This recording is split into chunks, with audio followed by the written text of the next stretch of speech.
আসছে, কাজের চাপ কিন্তু শুরু হয়ে গেছে। যদিও আমি কাজ সেরকমভাবে নিচ্ছি না, তবুও কিছু কিছু কাজ আছে, সেগুলো করতেই হবে। যেমন ধরো এই কাজগুলো কিন্তু অনেক দিন থেকেই দেওয়া হয়েছে। যেহেতু কালকে আমাকে এগুলো দিতেই হবে, তাই আমাকে আজকে এগুলো কমপ্লিট করতে হবে। তার জন্য কয়েকটা শাড়িতে ফলস লাগানো ছিল, আর সেগুলো আমি লাগিয়ে নিয়েছি। এবার আমার কাছে ব্লাউজ পিস আছে, এই ব্লাউজটাও তৈরি করতে হবে। তো চলো কাট ব্লাউজ আজকে আমরা শিখবো। সেটা হচ্ছে 35 সাইজের। প্রথমে লম্বার মাপটা নিয়ে নেবে, লম্বা যা হবে তার সাথে 1 ইঞ্চি প্লাস করে, যেহেতু এটা পিছন পাট কাটিং করছি সেহেতু। এবার তোমাদের যে পুট আছে না, পিছনের ডিপ অনুযায়ী পুটটাকে ভেঙে নেবে, মোহরা নামিয়ে নেবে। তারপরে ছাতিকে 4 ভাগ করলে হয় 9.5 ইঞ্চি, 2 ইঞ্চি এক্সট্রা নিয়ে নিলাম। আর এখানেও কোমরের মাপটাকেও 4 ভাগ করে নিতে হবে, 2 ইঞ্চি এক্সট্রা আর 1 ইঞ্চি টেকিংয়ের জন্য। বাস এইভাবে নিয়ে মোহরাতে দেখো 1 ইঞ্চি শেপ দিয়ে রাউন্ড শেপ দিয়ে নিলাম। একবার মোহরাটা চেক করে নিলাম, আমার একদম পারফেক্ট আছে। এবার গলার চওড়া 2 ইঞ্চি নিলাম, আর গলার ডিপ এখানে 7.5 ইঞ্চি মতো। বাস এভাবে রাউন্ড শেপ দিয়ে নিলাম। তো এবার দেখো আমার যেমন আছে সেরকমভাবে কাটিং করে নিলাম। আর হ্যাঁ বন্ধুরা, তোমরা কি জানো অনলাইন ক্লাস শুরু হচ্ছে আবারও কুর্তি ক্লাস, যেখানে তোমরা বিভিন্ন ধরনের কুর্তি শিখতে পারবে। আর এখানে কিন্তু কটসেট আছে আর সিমরেলা গাউন আছে, যেটা 40 মিটার কাপড় দিয়ে তৈরি করে দেখানো হবে। তাই যারা যারা চাইছিলে এই কোর্সটাতে জয়েন করতে, তাড়াতাড়ি করো। 20 তারিখ থেকে, মানে জুলাইয়ের 20 তারিখ থেকে কিন্তু এই কুর্তি ক্লাসটা স্টার্ট হচ্ছে, যেটা 3 মাসের কোর্স থাকছে, আর ফিস থাকছে মাত্র 2000 টাকা। তো যারা যারা চাইছিলে এই কোর্সটাতে জয়েন করতে, যদি ডিজাইনার ড্রেস শিখতে চাও, তাহলে এই কোর্সটাতে জয়েন করতে হবে।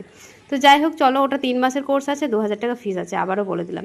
এবার দেখো ব্যাক পার্টটা বসিয়ে সামনের পার্টটা কাটিং করে নিলাম। শুধুমাত্র আমাদের দেখো সামনে যেহেতু হুক হবে 1/2 ইঞ্চি এক্সট্রা নিয়ে নিয়েছি, আর নিচের দিকে কিন্তু আরও আমরা 1 ইঞ্চি এক্সট্রা নিয়ে নিয়েছি। এবার দেখো পয়েন্ট আছে, পয়েন্ট থেকে 2.5 ইঞ্চি নিয়ে আমরা এরকমভাবে বেল্টের মার্কটা করে নিলাম। আর এখানে গলার চওড়া নিয়েছি আর গলার ডিপ নিয়েছি 6.5 ইঞ্চি, তারপর মার্ক করে নিলাম। এবার দেখো এখানে যে ফিটিংস লাইন আছে, ফিটিংস লাইনটাকে দেখো আমরা এখানে 3 ভাগ করে নিলাম। 1 ভাগ এসপার্টের জন্য দেবো, আর 2 ভাগ থাকবে আমাদের খাপের জন্য, খাপের জায়গাটা মিডিল করে নিলাম। আর মোহরার থেকে দেখো আমরা 2.5 ইঞ্চি, আর গলার শেপ থেকে দেখো 1 ইঞ্চি নিয়ে এরকমভাবে একটা শেপ দিয়ে নিতে হবে। আর মিডিল বরাবর দেখো 3 ইঞ্চি 3 ইঞ্চি দুই সাইডে নিলাম, 1/2 ইঞ্চি মিডিলে মানে 2.5 ইঞ্চি নিয়ে এরকমভাবে শেপ দিয়ে নিলাম। এবার জাস্ট এইভাবে কাটিং করে নিতে হবে। কাটিং করে নিয়ে বেল পার্ট আর এসপার্টটাকে সরিয়ে রেখে এবার আমাদের যে খাপের অংশটা আছে সেটাকে আমাদের 2 ভাগ করে নিতে হবে। এবার খাপের অংশটাকে কি করব আমরা, এইভাবে ঘুরিয়ে বসিয়ে দেখে নিতে হবে, যেহেতু 2 কোণে আমাদের কিন্তু 1 ইঞ্চি করে এক্সট্রা নিতে হবে। এবার হুবহু সেটাকে ড্র করে নিলাম। 2 সাইডে দেখো 1 ইঞ্চি আর নিচের দিকে 1/2 ইঞ্চি এক্সট্রা নিয়ে এটাকে আমরা এরকমভাবে শেপ দিয়ে দিলাম। সাইডেও দেখো 1/2 ইঞ্চি করে এক্সট্রা নিয়ে এটাকে কাট করে নিতে হবে। এটা হয়ে গেল আমাদের ফাইনাল হচ্ছে খাপের অংশ। এবার নিচের অংশটাও কাট করতে হবে। এই রাউন্ডটাকে একবার চেক করে নিতে হবে, কত আছে সেটা দেখে নিতে হবে। আর আগে যে দুটো কেটেছিলাম ওটা কিন্তু বাদ হয়ে গেল। এবার লম্বাতে সেটাই নিয়ে নিতে হবে 8.5 ইঞ্চি।